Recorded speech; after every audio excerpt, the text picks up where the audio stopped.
Well, we made it without falling on that second part.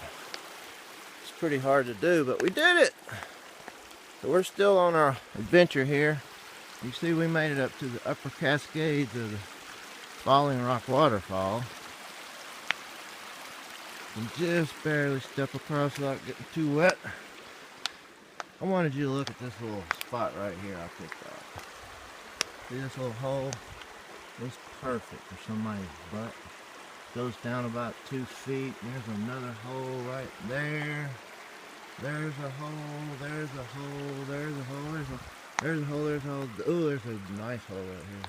There's all kind of holes right there. Plenty of buttholes up here.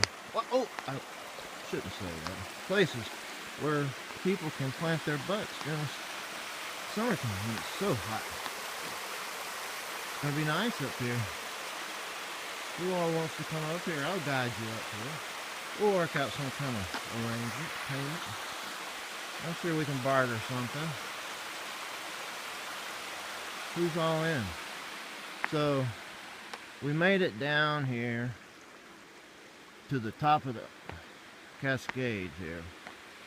Right in front of me, in front of you, is the trail down there. Well, that's what we're going to do next. Stay with us.